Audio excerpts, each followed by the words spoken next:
Product not yet rated. Hey guys, my name's Tomasz Gop. I'm an executive producer at CI Games working on Lords of the Fallen, our action RPG that's been in development since 2011 and it's going to come out this year on PlayStation 4, Xbox One and PC.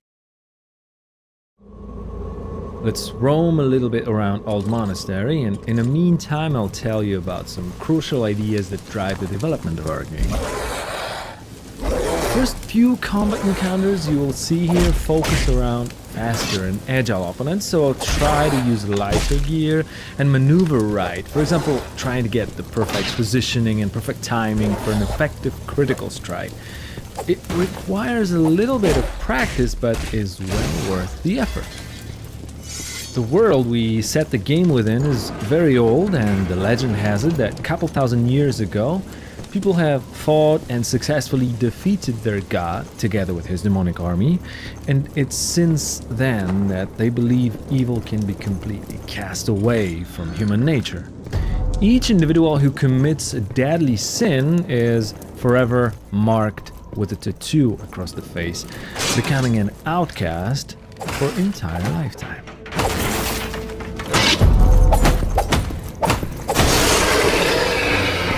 Anybody here? Harkin, our hero, has a very dark past behind him, and because of that, when the demons, or the Roger as we call them, started to reappear, he is assigned to face the threat. It's almost as if people believe that they can fight evil with evil. Oh, and by the way, it's worth mentioning that we really put a lot of work into highlighting the feeling of intense duel within each single one-on-one encounter that you will come across. Here, this next enemy normally would not be much of a hassle because he's mainly attacking from a distance, but surprise, surprise, there's a second one. So we gotten ourselves into more or less a 1 versus 2 situation. If I want to be extra efficient in situations like this, I always try to pull off a special dual-wielding combo with the daggers. It requires the timing, but the DPS is definitely worth the try. The game will also unlock new worlds for you to explore once you advance on the story path, but the ones you just left are not locked away from you. It's not only possible, but also very encouraged to re-explore the places you've already visited, and the new areas will open up, presenting you with new loot and new opponents.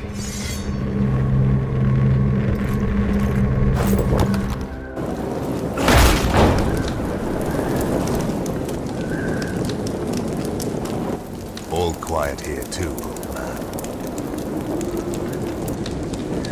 I'm not leaving without answers.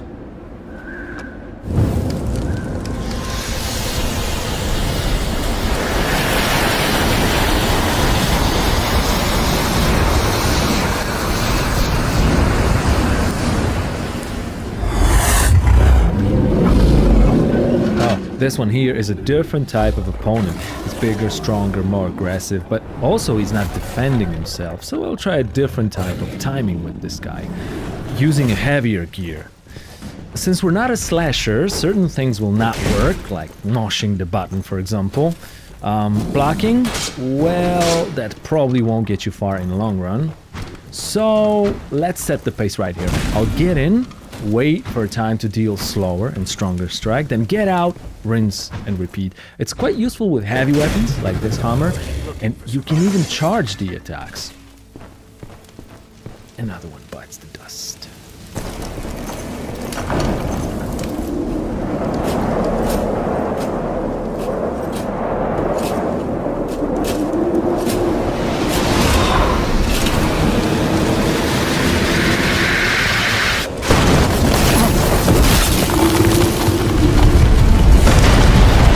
Okay, let's jump straight into a boss fight now. This is going to be the first boss of the game. We call him First Warden.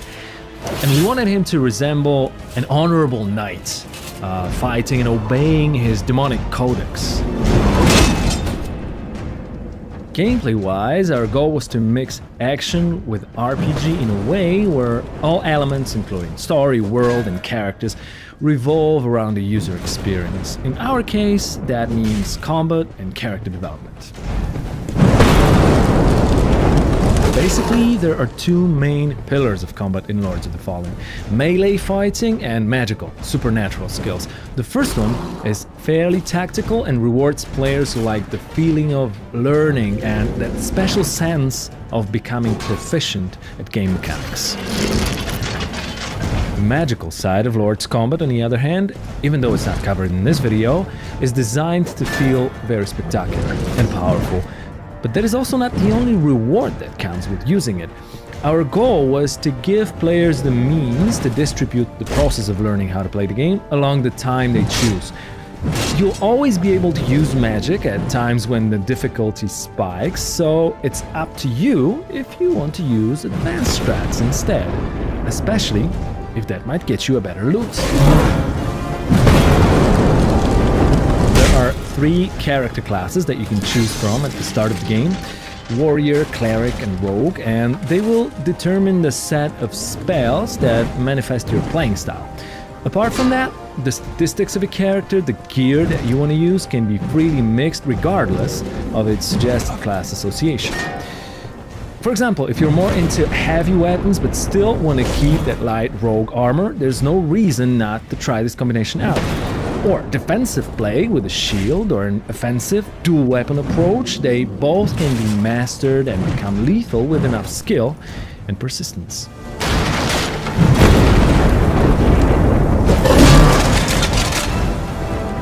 The last stage of the first Warden fight is where it gets interesting, because we finally managed to destroy the shield, making him a bit more vulnerable. At the same time, we pushed his aggression a little bit over the edge. If you remember not to get greedy and deal too much damage at too short amount of time, you can make it. Just please try to avoid his special attack, as it can stun lock you, and of course, we wouldn't want that, would we?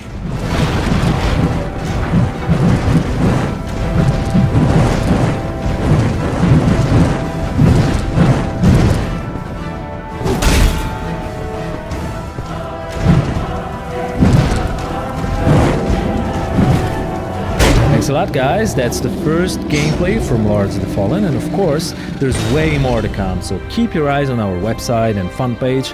We want to make sure you know everything you wish about our game before it gets to your PlayStation 4, Xbox One, and PC.